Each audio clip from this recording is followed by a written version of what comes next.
Hello students, हे आपलं दुसरं लेक्चर आहे.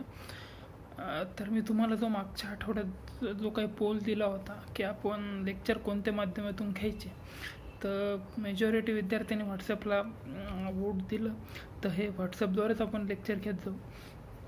आणि जर गरज पडलीच, एखादा किचकट टॉपिक आला तर व्हिडिओ कॉन्फरन्सिंगचाही वापर करू आपण. पण शक्य जितकं होईल तितकं व्हॉट्सअपद्वारेच घेऊ. तर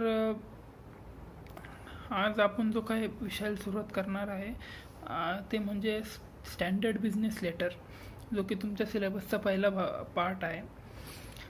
तर स्टँडर्ड बिझनेस लेटर म्हणजे एका कंपनीने किंवा एखाद्या संघटनेने दुसऱ्या कंपनीला किंवा संघटनेला किंवा त्यांच्या क्लायंटला, त्यांच्या ग्राहकाला किंवा एखाद्या व्यक्तीला जे काही औपचारिक फॉर्मल असं लेटर जे काही पाठवलेलं असतं त्याला स्टँडर्ड बिझनेस लेटर असं म्हणतात.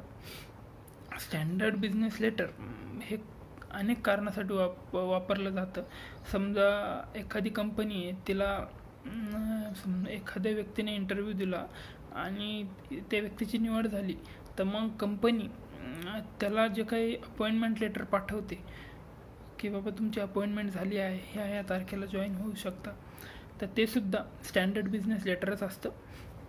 किंवा एखाद्या ग्राहकाला कंपनी पाठवते की या आयटमवर इतकी टक्के सूट आहे, किंवा हे आयटम या प्राईसमध्ये अवेलेबल होत आहे, हे आयटम त्या शाखेत भेटेल.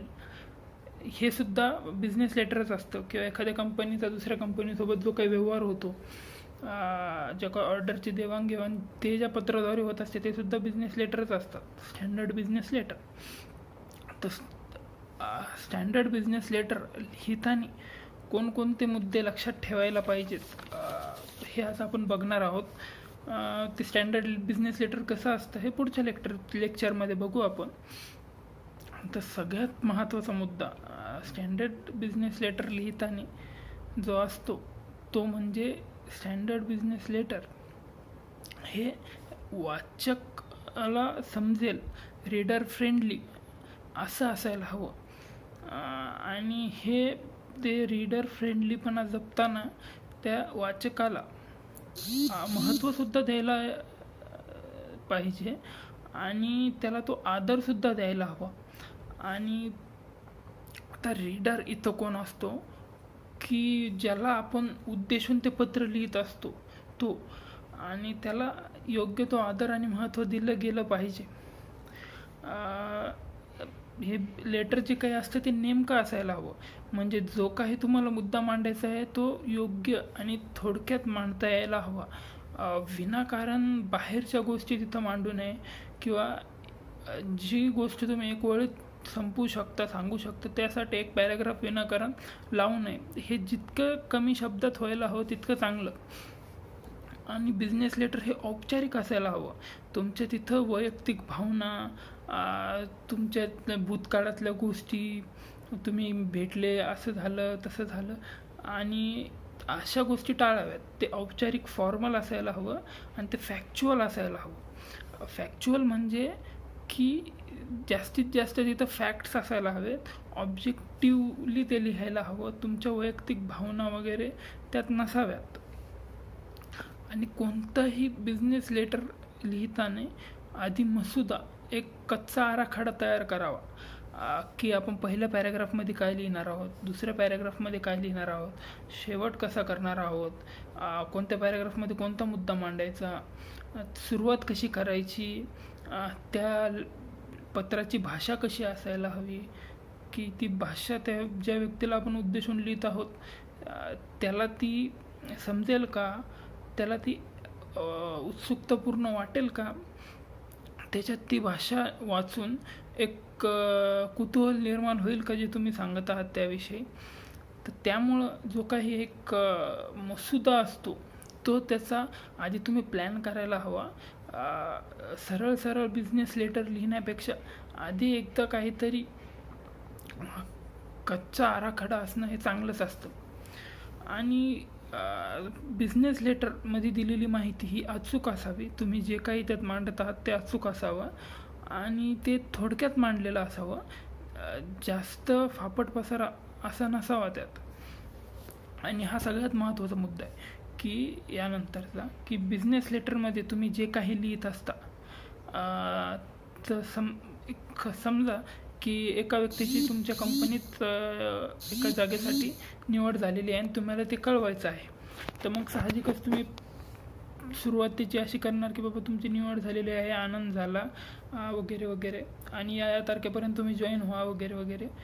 त्यानंतर आता इतर टेक्निकल गोष्टी असतात, पण त्या तुम्ही त्या पत्रात न जोडता त्याला पुरवणी जोडाव्यात त्या पत्राला, आणि त्या पुरवणीत लिहाव्यात. जसं की तुमचा पे स्केल काय असेल, किती पगार असेल, तुम्हाला वेगवेगळे भत्ते कोणते भेटतील, किती काळ तुम्ही प्रोबेशनवर असताल, तुम्हाला प्रमोशन कधी भेटेल, त्यानंतर तुमच्या राहायची सोय आहे की नाही, त्यानंतर तुमच्या पदात काय काय रिस्पॉन्सिबिलिटी येतात, कंपनी तुमच्याकडून काय काय एक्सपेक्ट करतं, ह्या ज्या काही गोष्टी असतात या टेक्निकल डिटेल्स, हे आता पत्रात न लिहिता त्याला एक पुरवणी जोडावी, ज्याला अटॅचमेंट म्हणतात. त्या अटॅचमेंटमध्ये ते लिहिलेलं असावं. पत्र थोडक्यात नेमकं असंच असायला हवं. ह्या बाकीच्या गोष्टी महत्त्वाच्या जरी असल्या ते पत्रात यायला नको. पत्र हे फक्त विषयाला धरून असायला हवं. आणि पत्रात लिहिताना त्यात भेदभाव करणारी भाषा नसावी. कोणत्याही जातीचा, धर्माचा, वर्णाचा, लिंगाचा भेदभाव देणारी, त्याला नीच खालचं लेखणारी अशी भाषा टाळावी त्या पत्रात. आणि समजा आता एखादी सध्या साहजिकच 6 तारखेपासूनच ॲमेझॉनचं आहे, फ्लिपकार्टचं सेल येत आहे, आणि तुमच्या मोबाईलवर ज्या काही नोटिफिकेशन येतात त्यासुद्धा बिझनेस लेटरच असतात की ह्या तारखेला सेल आहे, हे इतक्याने आम्हाला इतके तुम्हाला ऑफर भेटत आहे, 20% ऑफ, 30% ऑफ, या मोबाईलवर इतक्या हजाराची ऑफर. तर त्या ॲडव्हर्टाईजमध्ये तुम्ही एक गोष्ट लक्षात वाचा की कोणतीच लाईन ते रिपीट करत नाही.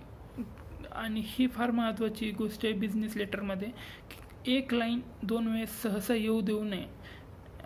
कोणतीच गोष्ट रिपीट करू नये, कारण की याचं बॅड इम्प्रेशन पडतं वाचकाच्या मनात. यामुळं निगेटिव्ह भावना निर्माण होते, की म्हणजे याचा अर्थ असा होतो की तुम्ही त्या वाचकाच्या बुद्धिमत्तेवर प्रश्न उभा करत आहात. तर एखादी गोष्ट एकदाच सांगावी, रिपीट करू नये. आणि जी काही तुम्ही ऑफर देतात, मग ती जॉबची असो किंवा एखाद्या वस्तूवर ऑफर असो, ती एक्साइटिंग होईल अशी भाषा वापरा. बिझनेस लेटर हे अधिक एक्साइटिंग असायला हवं. त्यातून तुमच्या कंपनीचा जिवंतपणा, तुम्ही ज्या गोष्टीला रिप्रेझेंट करत आहात त्या बिझनेस लेटरद्वारे, त्याचा जो काही जिवंतपणा आहे तो त्यातून दिसायला हवा. आम्हालासुद्धा तुमची काळजी आहे असं सुद्धा त्यातून दाखवता यायला हवं. आणि वाक्य हे सहसा छोटे असावेत, कारण जास्त मोठे वाक्य वाचणं हे समजायला सुद्धा अवघड जातं. वाक्य छोटे छोटे असतील तर ते समजायला सोपे असतात. हा सुद्धा एक फार महत्त्वाचा गोष्ट असते बिझनेस लेटरची. आणि बिझनेस लेटरमध्ये सगळ्यात महत्त्वाची जी गोष्ट असते ती म्हणजे पर्स्वेसिव्हपणा, की मन वळवता यायला हवं तुम्हाला तुमच्या ग्राहकाचं, किंवा तुम्ही ज्याला पत्र पाठवत आहात त्याचं. म्हणजे जो काही पत्र वाचणारा आहे त्याचं तुमच्या शब्दाद्वारे त्याचं मन वळवता यायला हवं. हे बिझनेस लेटरचा फार महत्त्वाचा उद्देश असतो. आता आज इतकंच. यानंतर जे काही